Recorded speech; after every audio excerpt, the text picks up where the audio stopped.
Hi guys, இன்னைக்கு நம்ம பார்க்க போகிற படம் டேரக்டர் டேவிட் லின்ச்சோட டைரக்ஷனில் வந்த த எலிஃபென்ட் மேன். இது ஒரு ட்ரூ ஸ்டோரி பேஸ் பண்ண எமோஷனல் ட்ராமா. ஜான் மெரிக்னு ஒருத்தர் அவர் பிறப்பால் ஏற்பட்ட குறைபாட்டால் பாதிப்பட்டிருக்காரு. அவர் உடம்பு ஃபுல்லாக கட்டியில் ஆள் பார்க்க வினோதமாக இருக்காரு. இதனால் சமூகமே அவர் வெறுக்க ஆரம்பிக்குது. நிறைய பேர் அவரை த எலிஃபென்ட் மேன் கூப்பிட்றாங்க. இதனால் ஜானுக்கு கடைசியில் என்னதான் ஆச்சு, இந்த சமூகம் அவர் எப்படி பார்த்துச்சு, இதை பற்றிலாம் சொல்லிட்டு ஒரு படம் தான் த எலிஃபென்ட் மேன். இது நம்ம மனசு வைக்கிற ஒரு உண்மை சம்பவம். ரியல் லைஃப்பில் ஒருத்தர் இந்த மாதிரி வந்திருக்காரா, அவருக்கு இந்த மாதிரி ஸ்ட்ரகிள் வச்சு பார்க்குறப்ப ரொம்ப கஷ்டமாக இருக்கும். அதுப்போ இந்த படத்தோட டைரக்டர் டேவிட் லின்ச், எனக்கு ரொம்ப பிடிச்ச டைரக்டர்ஸில் அவரும் ஒருத்தர். மாஸ்டர் ஆஃப் சிம்பிள்ஸுங்கிற மாதிரி அவர் படத்தில் ரொம்ப காம்ப்ளெக்ஸாக கன்ஃபியூசிங்காக இருக்கும். ஆனால் கடந்த 15ஆம் தேதி அவர் இறந்து போயிட்டார். இது வரைக்கும் அவர் டைரக்ஷனில் 10 படம் வந்திருக்கு. அதில் 3 படங்கள் ஆடியோ அம்சம்லாம் பண்ணிட்டோம். இதோட சேர்த்து 4வது படம். ரிமைனிங் இருக்கிற 6 படங்களுமே நம்ம ஒரு ரிவ்யூ பார்ப்போம். இதான் நம்ம சேனல் சார்பாக ஒருத்தர் ட்ரிபியூட்டு. சரி, இப்போ வாங்க தி எலிஃபென்ட் மேனுங்கிற இந்த கதைக்குள்ள போகலாம். படத்தோட ஸ்டார்டிங்கே ஒரு ப்ரெக்னென்ட் லேடி காமிக்கிறாங்க. இவங்க பார்த்து ஏதோ ஒரு ஜூக்கு போயிருப்பாங்க போல. சடனாக அங்கே ஒரு யானைக்கு மதம் பிடிக்க ஆரம்பிச்சிருக்கோம்.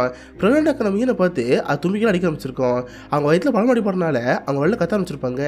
கட் பண்ணது நடந்து பல வருஷம் கழிச்சு நம்ம ஹீரோவான ஃபெட்ரிக் யூஸ் காமிக்கிறாங்க. இவன் பார்த்து ஒரு டாக்டர் இந்த ஊரில் இருக்கிற ஒரு ஹாஸ்பிட்டலில் சர்ஜன் வேலை பார்த்துட்டு இருப்பான். அதுபோல் மருத்துவ ரிலேட்டட் சார் ஆராய்ச்சி பண்ணிட்டு இருக்கான். பார்த்தா இப்போதைக்கு ஃப்ரீக்ஸ் ஷோக்கு வந்திருப்பான். இது ஆக்சுவலாக சர்க்கஸ் ஷோ. பிறப்பால் குள்ளமாக இருக்கிறவங்க பார்க்க வித்தியாசமாக இருப்பாங்களே, இவங்கள வச்சு ஒரு கண்காட்சி போயிட்டு இருக்கோம். சரி, அங்கே வந்து பார்ப்போம்னு சொல்லி நம்ம ஒரு ஷோக்கு வந்திருப்பான். இதுலேயும் முக்கியமாக தி எலிஃபென்ட் மேன் சொல்லிட்டு ஒரு ஷோ இருக்குது. ஏதோ ஒரு மனுஷன் பார்க்குற ரொம்ப வித்தியாசமாகவும் யானை மார்க்கதை கேள்விப்பட்டிருப்பான். மொத்த மக்கள் கூட்டமே அங்கே தான் போயிட்டுருக்கோம். சேர்னு இவனும் ஷோ பார்க்க போயிட்டுருப்பான். பட் பார்த்தா அந்த இடத்துல சின்ன பிரச்சனை போயிட்டுருக்கோம். அந்த ஷோக்கு ரிங் மாஸ்டரா மிஸ்டர் பைட்ஸ்னு ஒருத்தர் இருப்பான்.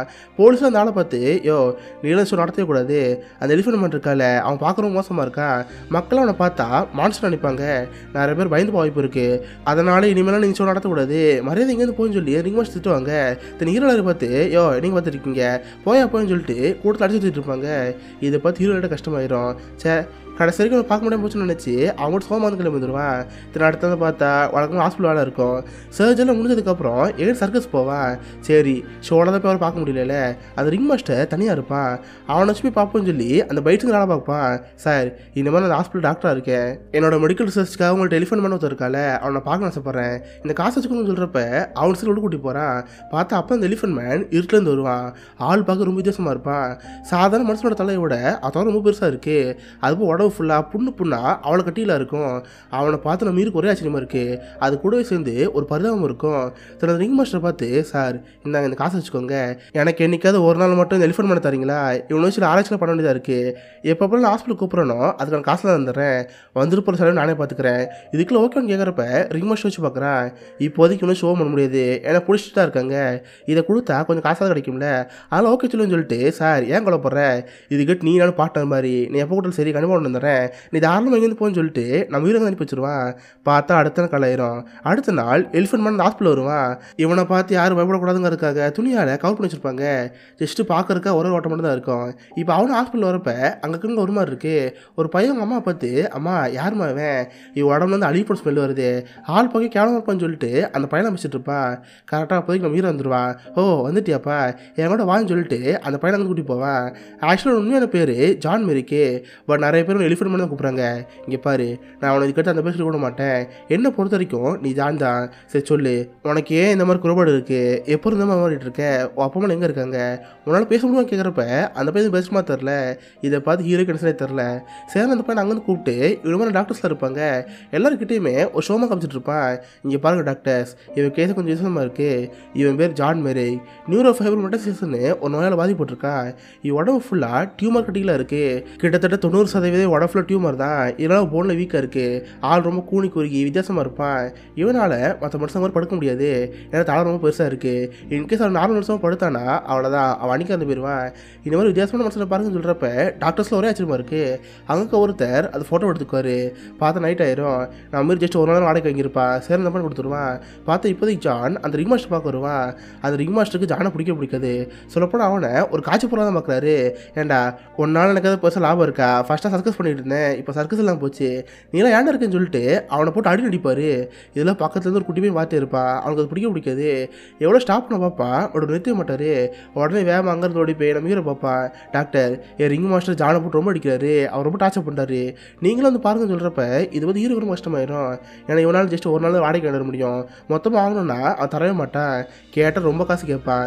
சரி வரலாம் நம்ம ஹீரோ எங்கன்னா ரிங் மாஸ்டர் பார்க்க போவான். இங்கே பாருங்க மிஸ்டர் பைட்ஸ், தேவையில்லாமல் ஜான் அடிக்கல வச்சுக்காதீங்க, அவன் கொஞ்ச நாளைக்கு என்கிட்ட இருக்கட்டும், உங்களுக்கு காசு தானே தேவை, நான் காசு தரேன்னு சொல்லி ஜான் அங்கே கூட்டி போவேன். அந்த ஹாஸ்பிட்டலில் தனியாக ஒரு பெட் இருக்கும், அதில் கொண்டு போய் ஜானை படுக்க வைக்கிறப்ப இது அங்கே சேர்மன் பார்ப்பாரு. சொல்லப்போனால் சேர்மனுக்கு நம்ம ஹீரோ நல்லா தெரியும். ஆனால் நமக்கே தெரியாமல் யார் ஒருத்தன் கூட்டி போகிறானே, அவன் யாருன்னு கேட்டு பார்ப்போன்னு நம்ம ஹீரோ கூப்பிட்றா இருப்பான். அப்போதைக்கு நம்ம ஹீரோ அங்கேருந்து அங்கே சிஸ்டர் இருப்பாங்களே, அவள் சிஸ்டர் பார்க்க போவான். இங்கே பாருங்க சிஸ்டர், இந்த மாதிரி பெட்டில் ஒரு பையன் இருப்பான், அவன் பார்க்க கொஞ்சம் வித்தியாசமாக இருப்பான், அவனை பார்த்து பயந்துடாதீங்க, அவன் தேவையான சாப்பாடுலாம் கொடுங்கன்னு சொல்கிறப்ப சிஸ்டர் அங்கே கிளம்பிட்டு இருப்பாங்களா. தென் சேர்மன் நம்ம ஹீரோ பார்த்து, ஃபெட்ரிக் இங்கே என்ன போயிட்டுருக்கு, நீ எனக்கே தெரியாமல் ஒரு பையனை விட்டு போனில்ல, அவன் யாரும் கேட்குறப்ப சார் இதை அவன் சொல்லியிருந்துருக்கணும், இப்போ சொல்கிறேன்னு சொல்லி ஜானப்பா சொல்லிட்டு இருப்பான்.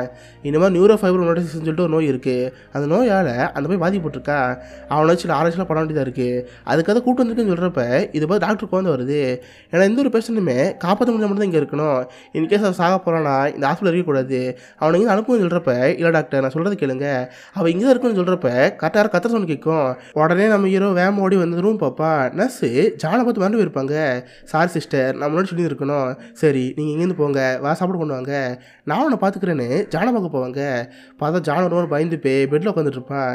இங்கே பாரு ஜான், நான் ஒன்றும் மாஸ்டர் மார்க் கிடையாது, நான் உங்களை நல்லா தான் பார்த்துக்கோம், நீ போட்டு நிம்மதியாக இருக்கலாம், பேசாமல் படுத்துங்கன்னு சொல்கிறப்ப அவனுக்கு அமைதியாக படுத்துருப்பான். பார்த்தா அந்த ஹாஸ்பிட்டல் லைட் டைம் ஆயிரும், எல்லோரும் அவங்க ரூமில் படுத்துங்க போயிடுவாங்க. பார்த்து அந்த ஹாஸ்பிட்டல்லையே ஜிம்னு ஒருத்தர் இருப்பான். இவன் தான் இங்கே இருக்க நைட் வாட்ச்மேனு. ஒரு ரூமாக போயிட்டு இருக்கிறப்ப அப்போ ஜானை பார்ப்பான். ஜானை பார்த்து அவனுக்கு ஒரு ஆச்சரியமாக இருக்குது. டே தம்பி யாரா நீ, பார்க்க விகாரமாக இருக்கே, பட் பரவாயில்லையே, உன்னாச்சும் நான் சொல்ல பண்ணலாம் போலையே, உன்னாச்சும் காசு ஆக்கலாம், இரு என்கிட்ட ஒரு பிளான் இருக்குது, நாலுலேருந்து வரேன்னு சொல்லிட்டு அந்த ஜிம்முங்கிற பையன் வந்து கிளம்பிடுவான். இதை பார்த்து ஜானை கூட புரியாமல் இருக்கும். பார்த்தா அடுத்த கால ஆயிரும். நம்ம ஹீரோ ஜானை பார்த்து ஜான்கிட்ட பேசலாம் பார்ப்பான். இங்கே பாரு ஜான், நானும் அவங்கள்ட்ட பேசலாம் நல்லபடியாக இருக்கலாம் தான் பார்க்குறேன், பட் நீ பேசினா தான் எனக்கு புரியும், சரி சொல்லு உன்னால் பேச முடியுமா, எஸ்ஸா நோவா சொல்லுன்னு சொல்கிறப்ப அவள் எஸ்ன்னு சொல்லுவான். பட் பேசுகிறதே பார்க்கலாட்டு தயக்கமாக இருக்கும். ஓ உன்னால் பேச முடியுமா, சரி நான் சொல்கிறது பேசி கேட்டு பார்ப்போம். மை நேம் இஸ் ஜான் மெரிக் எங்கே சொல்லுன்னு சொல்கிறப்ப அவனை சொல்ல முடியல. ஜான் மெரிக்க ஆனரிக்னு சொல்லுவான். ஹே அது ஆன் மெரிக் கிடையாது, ஜான் மெரிக் எங்கே சொல்லுன்னு சொல்கிறப்ப அவனு திக்கி சொல்லிட்டு இருப்பான். கரெக்டாக அப்போதைக்கு அந்த ஹாஸ்பிட்டலுக்கு யாரும் வந்த மாதிரி தெரியுது. யாருன்னு பார்த்து பைட்ஸ் தான். நான் மீறி வாங்கிட்டு போயிருப்பாள், பட் காசு தரவே இல்லை. யோ அந்த ஜான் வந்து என் ட்ரெஷர் மாதிரி, அவனை எங்கே தூட்டி போயிட்டில்ல, என் காசு எனக்கு வேணும், காசை கொடுன்னு சொல்கிறப்ப இங்கே பாரு இப்போதைக்கு என்கிட்ட காசு இல்லை, காசு இருப்ப நானே தரேன், மரியாதை எங்கேருந்து போன்னு சொல்கிறப்ப அவன் கேட்குற மாதிரி தெரில. ஹாஸ்பிட்டலில் ஆச்சு முடிச்சு கத்த ஆரம்பிப்பான். இந்த சவுண்டு கேட்டு சேர்மன் வந்துடுவார். சேர்மனுக்கு நம்ம இருபத்தி நல்லா தெரியுமில்ல, ஆனால் அந்த பைட்ஸை பார்த்து டேய் யாரா நீ, எதுக்கு தேவையில்லாம கத்திட்டு இருக்க, மரியாதை எங்கேருந்து போடான்னு சொல்கிறப்ப சார் உள்ள இருக்கிற ஜான் ஏன் ஆளு, ஏன் நீங்கள் பிடிச்சி வச்சிருக்கீங்க, அவனை மரியாதை கொடுங்கன்னு சொல்கிறப்ப எனது ஓ ஆளா, ஏண்டா சாதாரண அப்புறாணி பையில அடிமாரி பிடிச்சி வச்சு வச்சு யாரும் பண்ணிட்டு இருக்க, இந்த ஊரில் இருக்க எல்லா போலீஸும் எனக்கு தெரியும், போலீஸு கூட கேட்குறப்ப அதை பார்த்து அவனுக்கு பயந்து வருது. எதுவுமே பேசாமல் அந்த பைட்ஸ் வந்து கிளம்பி போயிடுவான். நம்ம ஹீரோ பார்த்து இங்கே பார் ஃபெட்ரிக், எதுக்கு தேவை நமக்கு இந்த பிரச்சனை, அந்த ஜான் நமக்கு தேவையில்லை கொடுத்துன்னு சொல்கிறப்ப இல்லை டாக்டர் அவனை வச்சு சில ஆராய்ச்சிகளை பண்ணோம்னா நாளைக்கு யாருமே அந்த பையன் மாதிரி பறக்க மாட்டாங்க, இது ஒரு மிகப்பெரிய மாற்றமாக இருக்கும், அதுக்காகவே இந்த பையன் இருக்குன்னு சொல்கிறப்ப இதை பார்க்க சேர்மனை பிடிக்கவே இல்லை. சரி நாளைக்கு வந்து அந்த பையனை பார்ப்பேன், அவங்கள்ட்ட பேசி பார்ப்பேன், எனக்கு பிடிச்சா மட்டும்தான் அந்த பையன் இருக்கணும் புரியுதான்னு சொல்லி சேர்மன் அங்கே கிளம்பி போயிடுவார். இதை பார்க்குற நம்ம இருக்கு நினைச்சதே தெரில. உடனே வேகம் அங்கேருந்து போய் ஜானை பார்ப்பான்.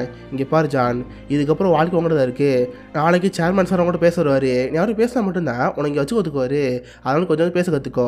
என் பேர் ஜான் மெரிக், இங்கே இருக்கவங்க ரொம்ப நல்லவங்களா இருக்காங்க, எனக்கு இவங்க ரொம்ப பிடிச்சிருக்கு, உங்களை பார்த்து ரொம்ப சந்தோஷம், ஏன்னா மாப்பிளம் நினச்சிக்கோ, இதாவது கற்றுக்கோன்னு சொல்கிறப்ப அதை கூட கற்றுட்டு இருப்பான். பார்த்து அடுத்த நாள் சேர்மன் அங்கே வருவார். அவர் இந்த ஜானை பார்த்து ஹாய் என் பேர் ஃப்ரான்சிஸ்காரு, உன் பேர் என்ன கேட்குறப்ப என் பேரா, என் பேர் ஜான் மெரிக்கு, உங்களை பார்த்து ரொம்ப சந்தோஷம், இங்கே இருக்க எல்லாருமே கைண்டாடாக இருக்காங்க, எனக்கு உங்களால் ரொம்ப பிடிச்சிருக்குன்னு சொல்லி அந்த போய் பேசுவானா. இதை பார்த்து சேர்மனுக்கு ரொம்ப ஆச்சரியமாக இருக்குது. தென் வேறு எதாவது பேசுவானா பார்த்தா அவன் வேறு எதுவும் பேச மாதிரி தெரில, திரும்ப திரும்ப அதே தான் சொல்லிட்டு இருக்கான். என் பேர் ஜான் மெரிக்கு, உங்களை பார்த்து ரொம்ப சந்தோஷம், இங்கே இருக்கிறவங்களாம் ரொம்ப நல்லவங்களா இருக்காங்க, நீங்கள் ரொம்ப கைண்டாட் பீப்புள்னு சொன்னே திரும்ப சொல்லிட்டு இருக்கானா. இதை பார்த்து சேர்மனுக்கு ஒரு மாதிரி இருக்குது. என்ன ஃபெட்ரிக் அவன் சொன்னதே திரும்ப சொல்லிட்டு இருக்கானே, என்ன ஒருத்தர் சொல்லி கொடுத்தீங்களா, இதுக்கப்புறம் அந்த பையன் நமக்கு தேவையில்லை, அவனுக்கு வந்து அனுப்புன்னு சொல்கிறப்ப ஹீரோக்கு ரொம்ப கஷ்டமாக இருக்குமா. கரெக்டாக அப்போதைக்கு அந்த ரூமில் ஏதோ சவுண்டு கேட்டு இருக்கும். ஜான் வந்து பைபிள் வசிக்கிற மாதிரி இருக்குது. இதை பார்த்து ரெண்டுத்துக்கு ஒரு ஆச்சரியமாக இருக்கும். சரி உள்ள வந்து பார்த்தா அந்த பையன் பேசிகிட்டு இருக்கான். பைபிளுக்கு ஒரு பேராகிராஃபை அப்படி மனப்பாடம் சொல்லிட்டு இருப்பானா. இதை பார்த்து இவங்களுக்கு ஆச்சரியமாக இருக்குது. இருக்குது. சேர்மன் நம்ம ஹீரோ பார்த்து சரி ஃபெட்ரிக் இந்த பையன் பார்க்க ரொம்ப இன்ட்ரெஸ்டிங்காக இருக்கான், இவனை வச்சுக்கோன்னு சொல்லி சேர்மன் வந்து கிளம்பி போயிடுவாரா. நம்ம ஹீரோ ஜானை பார்த்து ஹே ஜான் உனக்கு பைபிள் தெரியுமா, எப்படி வாசிங்க கேட்டால் இல்லை நான் சர்க்கஸில் இருப்பேன்ல அப்போல்லாம் என்கிட்ட பைபிள் மட்டும்தான் இருக்கும் அதெல்லாம் வாசிட்டு இருப்பேன், அதை வச்சு தான் சொன்னேன்னு சொல்கிறப்ப இது பார்த்து ரொம்ப ஆச்சரியமாக இருக்குது. ஓ உனக்கு எழுத பிடிக்கலாம் தெரியுமா, இது ஏன்னா எனக்கு சொல்லவே இல்லை, உனக்கு என்னை பார்த்து பயமானு கேட்டால் ஆமாம் எனக்கு மனசில் பார்த்தாலே பயமாக இருக்கும், நீங்கள் கூட என்னை பிடிச்சி வச்சு டார்ச்சர் பண்ணிங்கன்னு நினச்சேன் ஆனால் அதை பயந்து போய் எதுவும் பேசாமல் இருந்தேன், என்னை முடிச்சிருக்குன்னு சொல்கிறப்ப இதை பார்த்து ஹீரோ ரொம்ப கஷ்டமாக இருக்கும். இங்கே பாரு ஜான் நாங்கள் அந்த மாதிரி எதுவும் பண்ண மாட்டோம், நீ பாட்டு இங்கே ஜாலியாக இருக்கலாம், நீ பாட்டு ரெஸ்ட் எடுன்னு சொல்லி ஜானை தூங்க வச்சுருவாரு. பார்த்தா அடுத்த நாள் ஊர் ஃபுல்லாக தான் பரவிட்டு இருக்கோம், நியூஸ் பேப்பர்லாம் ஜானை பற்றி இருந்திருக்கோம். இது மாதிரி ஜான் மெரிக் ஒருத்தர் ஒரு நோயால் பாதிப்பட்டிருக்காரு, அவன் அந்த ஊரில் இருக்கிறவங்க எலிஃபென்ட் மேனு கூப்பிட்றாங்க. அவள் இப்போதைக்கு இந்த ஹாஸ்பிட்டல் இருக்கான்னு சொல்லிட்டு அவள் ஃபோட்டோவில் இருந்துருக்குமா, இந்த ஊரில் இருக்க நிறைய பேர் பார்த்துட்டு இருப்பாங்க, அதுலேயும் முக்கியமாக கேண்டலும் ஒரு ஆக்ட்ரஸ் பார்த்துட்டு இருப்பா. இவன் அந்த ட்ராமாக்கெல்லாம் பண்ணி ஒரு பெரிய நடிகை இருக்கா, அவளுக்கு அந்த பையனை பார்த்து ஒரே ஆச்சரியமாக இருக்கு, அவளுக்கு அந்த பையனை பார்க்க ஆசையாக இருக்கும். அதே நேரத்தில் அந்த ஹாஸ்பிட்டலில் ஜிம்னு ஒரு நைட் வாட்ச் இருந்தால அவன் அந்த பையனை வச்சு கொஞ்சம் காசு பார்த்துட்டு இருப்பான். அவள் அடிக்கடி ஒரு பாருக்கு போவான், யார் யாருக்கும் பார்க்க ஆசையாக இருக்கும், நைட் நேரம் அந்த ஹாஸ்பிட்டல் கூட்டிடுவான். பார்த்தீங்களா இந்த பையனை பார்த்துட்டில காசு கூடன்னு சொல்லிட்டு அதுக்காக காசு வாங்கிட்டு இருப்பான். இப்படி சில ஆட்கள் போயிட்டு இருக்கு. போக போக ஜானுக்கு நிலைமை மாறிட்டு இருக்கு. அந்த ஹாஸ்பிட்டலுக்கு நிறைய பேர் ஜான்ட்ட பழக ஆரம்பிப்பாங்க. எந்த நர்ஸ்லாம் ஸ்டார்டிங் உள்ள பார்த்து பயந்தாங்களோ அவங்களே ஜாலியாக பேச ஆரம்பிப்பாங்க. பார்த்தா ஆள் கோட் சூட்லாம் போட்டு வரமா மாறிட்டு இருப்பான். தென்னை மீறவனை பார்த்து சரி ஜான் நீ எத்தனை நாள் ஹாஸ்பிட்டலில் இருப்ப, இன்னைக்கு என் வீட்டுக்கு வா, நீ என் வீட்டில் இருக்கணும்னு சொல்லி ஹீரோ அவ வீட்டுக்கு கூட்டி போவான். பார்த்தா நம்ம மீறி காலையே காரணமாகி ஒரு ஒய்ஃபில் இருப்பா. அந்த ஒய்ஃபோட பேர் ஆனு. அவளுக்கு ஜானை பார்த்து ஒரே ஆச்சரியமாக இருக்கும். ஜான்கிட்ட வந்து ஜாலியாக பேசிட்டு இருப்பாளா. இதை பார்த்து ஜானுக்கு ரொம்ப ஆச்சரியமாக இருக்குது. ஏங்க என்னை இது வரைக்கும் யாரும் பக்கத்துல வந்து கூட பேசுறதில்ல, நீங்கள் பார்க்க ரொம்ப அழகாக இருக்கீங்க, இந்த மாதிரி அழகான பொண்ணு என்கிட்ட வந்து பேசுறீங்களா, எனக்கு ஒரு ஆச்சரியமாக இருக்குன்னு சொல்கிறப்ப இது பார்த்து ஆணுக்கு ரொம்ப கஷ்டமாக இருக்கும். ஏன்னா ஆணுக்கு இந்த பையனை பார்க்குறப்ப கூட போகிற தம்பி மாதிரியே இருக்குது. ஒரு மனுஷனுக்கு இந்த மாதிரி நோய் வருமானு சொல்லி அவர் ரொம்ப வருத்தப்பட்டிருப்பா. பார்த்தா இந்த வீட்டிலே சில ஃபோட்டோக்கள் இருக்குது. ஆமாம் இந்த ஃபோட்டோவில் இருக்கல யார், குழந்தைங்கள பார்க்க அழகாக இருக்குன்னு சொல்கிறப்ப என் பொண்ணு தான். இப்போது ஸ்கூலுக்கு போயிருக்காங்க, நைட்டு ஈவினிங் வந்து பார்க்கலான்னு சொல்கிறப்ப இவனு ஹாப்பியாக இருப்பான். அவன் பார்க்கலாம் இந்த ஃபோட்டோ எடுத்து பார்த்தீங்களா இது எங்கள் அம்மா ஃபோட்டோ, எங்கள் அம்மா நல்லா இருக்கான்னு கேட்குறப்ப இவனு சரி ஃபோட்டோ வாங்கி பார்ப்பான். பார்த்தா படத்தில் ஸ்டார்டிங்கில் ஒரு லேடியை பார்த்தோம்ல அவங்க தான் ஜானோட அம்மா. அந்த சூழல் போய் அடிபட்டனால தான் ஜான் இந்த மாதிரி வந்திருக்கான். இதை பார்த்து ஹீரோக்கு ரொம்ப கஷ்டமாக இருக்கும். ஜான் இந்த ஃபோட்டோ பார்த்து பார்த்தீங்களா எங்கள் அம்மா ரொம்ப அழகாக இருக்காங்க, இன்கேஸ் எங்கள் அம்மா உயிரோடு இருந்தாங்கன்னா என்னை பார்த்து வருத்தப்பட்டிருப்பாங்க. ஒரு அழகான அம்மாவுக்கு போயுமே இந்த மாதிரி பையன் நினச்சி வருத்தப்பட்டிருப்பாங்க. நான் அவளுக்கு கேவலமாக இருக்குன்னு சொல்கிறப்ப இது பார்த்து ஆணுக்கு ரொம்ப கஷ்டமாக இருக்கும். இங்கே பாரு ஜான் நீ பார்க்க கேவலமான கிடையாது, சொல்லப்போனால் எல்லா அம்மாவுக்குமே பசங்க பார்க்க அழகாக தான் தெரிவாங்க, ஓ அம்மா கண்டிப்பாக எனக்கு பிடிச்சிருக்கோம், நீ அதை பார்த்து கவலைப்படாதுன்னு சொல்கிறப்ப ஆமாம் எங்கள் அம்மா ரொம்ப நாளாக ஆச்சு, எங்கள் அம்மா கூட என்ன பிடிக்காம போயிடும், நான் தப்பாக புரிஞ்சுக்கிட்டேன், சரி நான் போய் தூங்குறேன்னு சொல்லி இவனுக்கு தனியாக ரூம் இருக்கும். அந்த ரூமில் போய் படுத்துங்குறா இருப்பான். பார்த்து ரூம் ஃபுல்லாகவே சில ட்ராயிங்காக இருக்கும். எல்லாமே ஹீரோட பசங்க வரைஞ்சதா. ஒரு சாதாரண மனுஷன் இந்த மாதிரி தூங்குவான், இந்த மாதிரி தான் ட்ராயிங் இருக்கும். இதை பார்த்து ஜானுக்கு ஒரு ஆசையாக இருக்குது. ஏன்னா ஜானால் அந்த மாதிரி தூங்க முடியாது, இன்கேஸ் தூங்கினானா கழுத்தில் முடிஞ்சு போய் அவள் அங்கேயே இறந்து போயிடுவான். இதெல்லாம் பார்த்து வருத்தப்பட்டுட்டு சென்று படுத்து தூங்குவான். அடுத்த நாள் மீரை வந்து ஹே ஜான் உனக்கும் சர்ப்ரைஸ் இருக்குது, உன்னை பார்க்க யார் இருக்காங்கன்னு பாருன்னு சொல்லி ஒரு நடி கம்பான். யாருன்னு பார்த்து கேண்டலுங்கிற டாக்டர்ஸு, அவங்க அந்த ஊரில் ரொம்ப ஃபேமஸான நடிகை. அவங்க ஜானை பார்க்க வந்து நினச்சி அவனுக்கு ஹாப்பியாக இருக்குது. ஹே நீங்களா இது, நான் நாடகம்லாம் பார்த்துருக்கேன், நீங்களே வந்திருக்கீங்கன்னு சொல்கிறப்ப அதை பார்த்து அவங்களும் ஆச்சரியமாக இருக்குது. ஹே ஜான் உனக்காக நான் கொண்டு வந்திருக்கேன், இது வரைக்கும் நான் யாருக்கு ஆட்டோகிராஃப் தர மாட்டேன், எனக்கு யாரை பிடிச்சிருக்கோ அவளுக்கு ஆட்டோகிராஃப் தருவேன், இந்த நீ ஆட்டோகிராஃப் வச்சுக்கோன்னு சொல்லிட்டு ஒரு பேப்பர் எழுதி தருவாங்களா. இதை பார்த்து ஜானுக்கு ரொம்ப போய் போச்சு. ஓ உங்களுக்கு எனக்கு பிடிக்குமா, போய் சொல்லாதீங்கன்னு சொல்கிறப்ப இல்லை எனக்கு உண்மையும் ரொம்ப பிடிக்கும், வேணா பாருன்னு சொல்லிட்டு ஜானுக்கு கிஸ்லாம் தருவாங்களா. இதை பார்த்தாலும் நம்பவே முடியல. ஏன்னா இது வரைக்கும் நிறைய பேர் அவன் பக்கத்தில் வரையும் பயந்து போயிருப்பாங்க. பட் இப்படிப்பட்ட நடிகை தான் பக்கத்தில் இருந்திருக்காங்க, தனக்கு கிஸ்லாம் வந்திருக்காங்கன்னு நினச்சி அவனுக்கு ரொம்ப ஹாப்பியாக இருக்குது. அதுப்போ அந்த பையனுக்கு ஒரு புக்கு தருவாங்க. பார்த்தா ஷேக்ஸ்பியர் எழுதின ரோமியோ ஜூலியட் தான். நீ அழகாக இல்லைன்னு என்றைக்குமே நினைக்காத, இந்த புக்கில் ரோமியோட ஒரு பையன் இருப்பான், அந்த பையன் மாதிரி நீயும், நீ பார்க்க ரொம்ப அழகாக இருக்க, என் கடைக்கு நீ தான் அழகாக தெரியுதுன்னு சொல்கிறப்ப இது பார்த்து ரொம்ப ஹாப்பி போச்சு. அவள் வாழ்நாள்லேயே இன்னும் சந்தோஷமாக அந்த மாதிரி இருந்துச்சு. பார்த்தா அடுத்த நாள் இது நியூஸ் பேப்பர் ஹெட்டிங்காக இருக்கும். இந்த மாதிரி புகழ்பெற்ற நடிகையான கேண்டல் ஜானை பார்த்துருக்காங்க, இது ஒரு மிகப்பெரிய விஷயம் சொல்லி நியூஸ் பேப்பரில் வரையிட்டு இருக்குமா. இந்த ஊருக்கு நிறைய பேர் பார்த்துருப்பாங்க. பார்த்து அடுத்தடுத்து நிறைய பேர் வருவாங்க. இந்த ஊரில் இருக்கிற பெரிய பெரிய பணக்காரங்க ஜமீன்தார்லாம் ஜானை வந்து பார்த்து போவாங்களா. இதை பார்த்தாங்க மதருக்கு பிடிக்காது. இங்கே பார் ஃபெட்ரிக் என்ன பண்ணிட்டுருக்குன்னு தெரியுதா, வரப்போகிற பணக்காரங்களாம் ஜானை பார்த்து பேசிட்டு இருக்காங்க, இது கிட்டத்தட்ட ஒரு வியாபாரம் மாதிரி தான் இருக்குது, இதெல்லாம் பண்ணாதுன்னு சொல்கிறப்ப இங்கே பாருங்க சிஸ்டர் இன்னொன்று தப்பு இருக்குது, இது வரைக்கும் ஜான் கிட்ட யாரும் பேசாமல் இருந்தாங்க, பட் இப்போ பாருங்கள் பெரிய பெரிய பணக்காரங்க கோடிசெல்லாம் பார்க்குறாங்களே, இதுவே அவனுக்கு கொஞ்சம் ஹாப்பியாக இருக்கும், அவனுக்குள்ளே இருக்கிற தாழ் மனப்பான்மை அவனோடு போகும், இதெல்லாம் கண்டிக்காதீங்கன்னு சொல்கிறப்ப சேம் சிஸ்டர் கிளம்பிடுவாங்க. பார்த்து அடுத்த நாள் இந்த ஹாஸ்பிட்டல் ஒரு மீட்டிங் இருக்கும். கூட இருக்கிற மற்ற டாக்டர்ஸ்லாம் ஜான் இங்கே பிடிக்கவே இல்லை. இங்கே பாருங்கள் டாக்டர் அவருக்கு தேவலம் இங்கே இருக்கான், இங்கே இருக்கிறனால ஒரு பெட்டு தான் வேஸ்ட் ஆகுது, முடியாது, அதுக்கு தான் வேற ஒரு பையன் இருக்கலாம், அதாச்சும் ஹாஸ்பிட்டலுக்காவது காசு வரும், அந்த பையனுங்க அனுப்புதுன்னு சொல்லி நிறைய பேர் கத்திட்டே இருப்பாங்களா. கரெக்டாக அப்போ அந்த ஹாஸ்பிட்டலுக்கு ஒரு லெட்டர் வருது. யார்கிட்ட இருந்து பார்த்தா குயின் விக்டோரியா இருந்து. ஆக்சுவலி இந்த படம் நடக்குது பார்த்தா லண்டனு. அவங்க தான் லண்டன் நாட்டோட ராணியே. ராணிக்கிட்ட இருந்து இந்த ஹாஸ்பிட்டலுக்கு லெட்டர் வந்திருக்கோம். இந்த மாதிரி இந்த ஜான் மெரிக்குங்கிற பையன் லண்டனோட பையன், அவனை பார்த்துக்கிறது நம்ம பொறுப்பு தான். ஒரு மனுஷன் வாழ்நாள் ஃபுல்லாக பெட்லேயே இருந்தால் அவனுக்கு எவ்வளோ செலவாகும், எல்லா சரியும் நானே ஏற்றுக்கிறேன். அந்த ஜானுங்கிற பையனை நீங்கள் பார்த்துட்டு மாதிரி போதும், எல்லா காசும் நானே ஏற்றுக்கிறேன்னு சொல்லிட்டு ராணிகிட்ட லெட்டர் வந்துருக்குமா. இதை பார்த்து மற்ற என்ன சொல்ல முடியும், எதுவும் பேசாமல் அமைதியாருவாங்க. அது போய் பார்த்து ஜானுக்காக ஒரு பாக்ஸ் அனுப்பியிருப்பாங்க. நம்ம வீர கூட அந்த பாக்ஸை காமிச்சு, ஹே ஜான், குயின் விக்டோரியாவே உனக்காக கிஃப்ட் அனுப்பியிருக்காங்க, நீ திறந்து போகிறேன்னு சொல்கிறப்ப அவனை திறந்து பார்ப்பான். உள்ளே ஃபுல்லாக மேக்கப் ஐட்டங்கள் தான், சீப்பு, ப்ரெஷ்ஷு, அவங்க யூஸ் பண்ண பர்ஃப்யூம் சொல்லிட்டு எல்லாம் காஸ்ட்லி பொருட்களாக இருக்கும். இவனும் ஹாப்பியாக அதை யூஸ் பண்ண ஆரம்பிப்பான். ஜானோட லைஃப் ஹாப்பியாக போகிற மாதிரி தான் இருக்குது. இதே நேரத்தில் இந்த பக்கம் அந்த ஜிம்முக்கு நல்லா வைப்பாங்க. அவன் தான் நைட்டு பாருக்கு போய் காசு கொடுக்குறவங்களுக்காக ஜானை கொண்டு போய் காட்டுவாள். அந்த மாதிரி இப்போதைக்கு அங்கே பார்த்தா பைட்ஸ் இருப்பான். பைட்ஸுக்கு இந்த விஷயம் தெரிய வந்திருக்கும். அதனால் ஜிம்மை பார்த்து, யோ நீங்கள் ஹாஸ்பிட்டலுக்கு கூட்டி போவியா, இந்த காசை வச்சுக்கோ, எனக்கு அந்த எலிஃபென்ட் மேனை காட்டுன்னு சொல்கிறப்ப இவனு சொல்லி உள்ள கூட்டி போவேன். இவனுக்கு தேவையில்ல ஜான் மட்டும்தான், ஏன்னா ஜானை வியாபாரம் பார்க்க முடியும். அதனால் நைஸாக அந்த ஹாஸ்பிட்டல் போய், என்ன ஜான் என்கிட்ட ஈஸியாக பண்ண பார்த்தியா, பாரு இப்போதைக்கு இங்கே யாரும் இல்லை, என்கிட்ட வசமாக மாட்டேன்னு சொல்லி திரும்பவும் ஜானங்க தூக்கி போயிடுவான். அடுத்த நாள் காலையில் நம்ம ஹீரோ வந்து பார்ப்பான். பார்த்தா அந்த ரூமில் ஜான் இருக்க மாட்டானா. இதை பார்த்து செம்ம கடுப்பு போயிடுது. அப்போ தான் தெரிய வருது நைட் ஜிம் தான் இங்கே ஆட்களும் கூட்டாருன்னு சொல்லிட்டு. செம்ம கடுப்பாக ஜிம்மை பார்த்து, ஏண்டா உனக்கு என்ன தைரியம் இருக்கும், நைட் யாரை கூட்டு வந்து கேட்டால் அதுவா இங்கே ஒரு ரிங் மாஸ்டர் இருந்தான், அவன் தான் பார்க்க ஆசைப்பட்டா, அதுக்காக கூட்டுறதுன்னு சொல்கிறப்ப நம்ம ஒரு சமயம் கடுப்பு போயிடுது. ஏண்டா காசுக்காக இந்த மாதிரிலாம் பண்ணியிருக்க, உன்ன மாதிரி கேவலமானவளை இங்கே வேலை செய்ய தேவையில்ல, இங்கேருந்து போடான்னு சொல்கிறப்ப இது போய் ஜிம்முக்கு வந்துடுது. என்னது நான் கேவலமானவனா, அப்போ நீ யாரு, ஆமாம் நான் காசுக்காக வேலை பார்த்தேன், நீ மட்டும் என்ன பார்க்குற, உனக்கு ஒரு ஃபேமஸ் வேணும், அதுக்காக அந்த ஜானுங்கிற பையனை பிடிச்சி வச்சு அவன் பேரில் பத்திரிக்கையில் போயிட்டுருக்கு, கூடவே 9 சேர்ந்து போயிட்டுருக்கு. கிட்டத்தட்ட நீ என்ன மாதிரி தான், நீ என்ன ஒன்று தான் சொல்கிறப்ப இதை பார்த்து அவனுக்கு சம கடுப்பு போயிடும். கரெக்டாக அப்போதைக்கு பின்னாடி சிஸ்டர் வந்து புக் எடுத்து மண்டையில் ஒரு போடு, அவ்வளோதான் அந்த ஜிம் பைப்பில் அங்கேயே விழுந்துருவான். இப்போதைக்கு நம்ம இருக்கு என்ன தெரில, ஏன்னா அந்த ஜானை அவன் எங்கே விடப்பட்டேன்னு தெரில, எங்கே தான் போயிருப்பான்னு தெரியாமல் ஊராக திரும்பி பார்த்துட்டு இருப்பான். பார்த்து இந்த பக்கம் ரிங் மாஸ்டர் ஜானை கூட்டு வேற இடத்துக்கு போயிருப்பான். லண்டனில் இருந்தோம்னா ஈஸியாக கண்டுபிடிச்சிருவாங்க, அது போக ஷோ பண்ண முடியாது, வேற எங்கேயாவது போவோம்னு சொல்லி இப்போதைக்கு பெல்ஜியம் வந்திருப்பான். அந்த இடத்துல திரும்ப எலிஃபென்ட் மேன் ஷோ ஆரம்பிச்சு ஜானை வியாபாரம் பண்ணிட்டு இருப்பான். பார்த்து இப்போதைக்கு ஜான் ரொம்ப வீக்காக இருப்பான். அவன் சட்டையெல்லாம் கழட்டி போட்டு, டே ஆடி சேர்ந்துருக்காங்களே இங்கே ஏதாவது பண்ணி காட்டுன்னு சொல்கிறப்ப அவனு நின்றுட்டு இருப்பானா. பட் கால் நிற்க முடியாமல் ஆள் கீழே விட்டுருவான். இதை பார்த்து மக்களுக்கு கோந்து வருது, யோ என்னையே ஷோ பண்ணிட்டு இருக்க பாரு, ஆளு கேவலமாக இருக்கா, இதெல்லாம் ஒரு ஷோன்னு சொல்லிட்டு காரியாச்சு போயிட்டு இருப்பாங்க. இதை பார்த்து பைக்ஸுக்கு சமயம் கிடப்பாருது.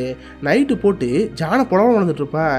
ஏண்டா ஒன்னால எனக்கு காசு தான் கிடைக்கலன்னு பார்த்தா மரியாதைலாம் போயிடுச்சு, ஷோக்கு வந்து எல்லாருமே எனக்கு கார் துப்புறாங்கடா, நீ ஏன்டா இங்கே இருக்க, சாப்பிடான்னு சொல்லிட்டு போட்டு மிதிப்பாரு. தென் குரங்களாம் அடைச்சிக்கிறக்க ஒரு கூண்டு இருக்கும், அந்த கூண்டு அடைச்சி வச்சு நைட்டில் இங்கே கடை, நாளைக்கு வந்து பார்க்குறேன்னு சொல்லி அவன் மட்டும் வந்து கிளம்பி போயிடுவான். நைட்டு ஃபுல்லாக இவன் அந்த கூண்டில் இருக்கிற மாதிரி இருக்கும். கரெக்டாக அப்போதைக்கு அங்கே சர்க்கஸ் வேலை பார்க்குற இனிசேவர் அங்கே வருவாங்க. அதான் அவங்கள குள்ளமாக இருக்கிறவங்க, அவங்களுக்கு ஜானை பார்த்து ரொம்ப அர்த்தமாக இருக்கும்.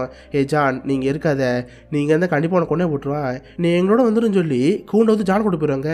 தென் கடற்கரைக்கு வந்ததுக்கப்புறம் இங்கே பாரு ஜான், இந்த கப்பல் லண்டனுக்கு போகுது, நீ லண்டனுக்கு போயிட்டுனா கண்டிப்பாக டாக்டர் ஒன்று பார்த்துக்குவாரு, நீ இங்கேருந்து லண்டனுக்கு போன்னு சொல்லி கப்பல் ஏற்றி விட்ருவாங்க.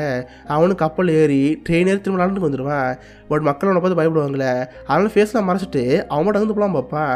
பட் அங்கே சின்ன பசங்களுக்குலாம் இவனை பார்த்து ஆச்சரியமாக இருக்கு, டே இங்கே பாடுறா ஆள் பார்க்குற விகாரமாக இருக்கா, இவன் யாருன்னு பார்க்கணுன்னு இப்படியே ஃபாலோ பண்ணி போயிட்டு இருப்பாங்களா. அதுபோல் சில மக்களுக்கு இவன் யாருன்னு தெரில, டே இங்கே பாடுறா ஏதோ மம்முடி குழந்தை வந்திருக்கான் போலியே, இவன் வாக்கவே இந்த மிருகமாக இருக்கான்னு சொல்லிட்டு எல்லோரும் ஃபாலோ பண்ணிட்டு இருப்பாங்க.